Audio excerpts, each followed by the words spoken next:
Saya persilakan Pak Abraham. Oke, terima kasih pimpinan. Yang terhormat Bu Menteri dan jajaran, pertama-tama izinkan saya untuk mengucapkan selamat kepada Bu Menteri. Semoga amanah memimpin kementerian yang sedang digoyang. Saya yakin Ibu dapat memimpin dengan baik kementerian ini.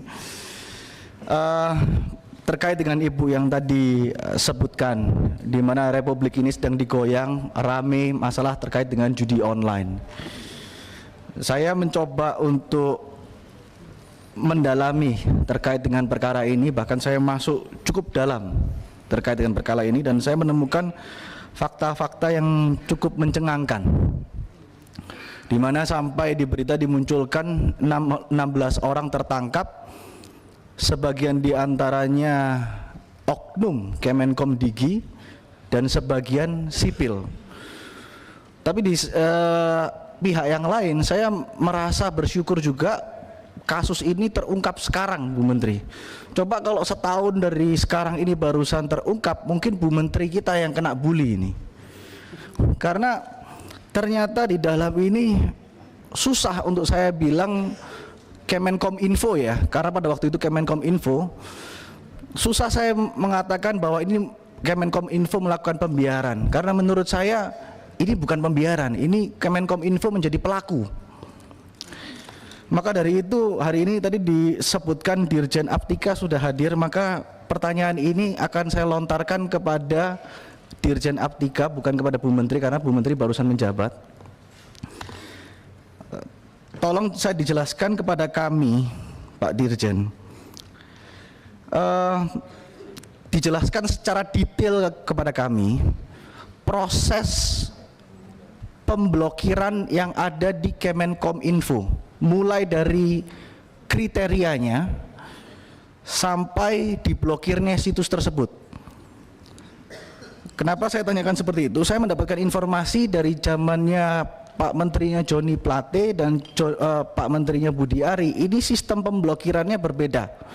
Dan saya katakan hampir pasti ini berbeda karena ada orang sipil yang ditangkap. Jadi tolong dijelaskan mekanisme yang terjadi ya Pak, bukan normatifnya.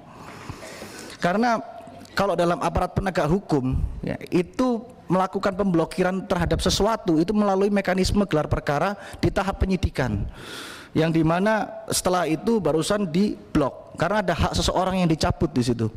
Nah, saya ingin tahu di Kominfo ini bagaimana, apakah ada sistem verifikasinya atau tidak.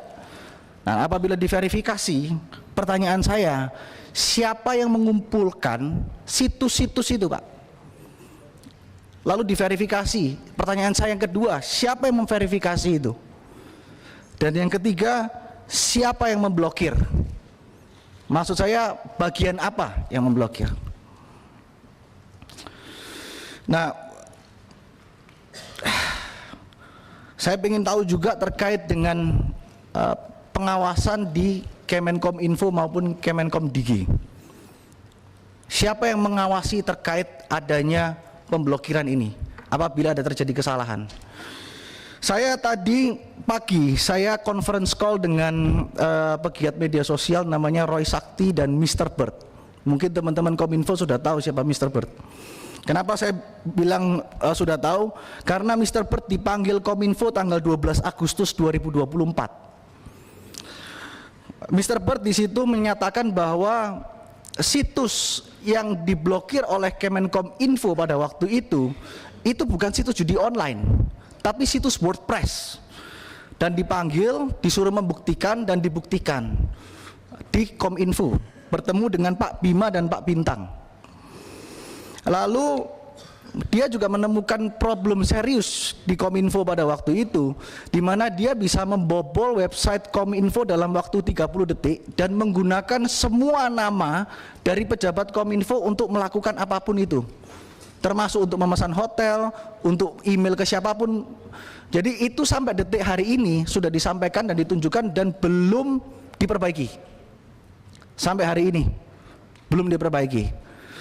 Nah, ini tentunya harus menjadi perhatian yang serius karena ini Kominfo ya. Jadi kami berharap sekali bahwa ke depan Kominfo bisa memperbaiki diri.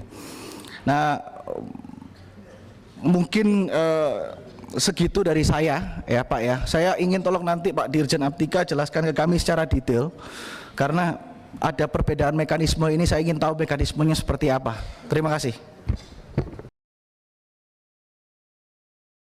Saat menangkap, mengumpulkan, dan mengolah peristiwa, secara paksa oleh penyidik, kami kerahkan upaya terbaik. Ketika menyampaikan berita serta informasi, kami tak sekadar menyapa.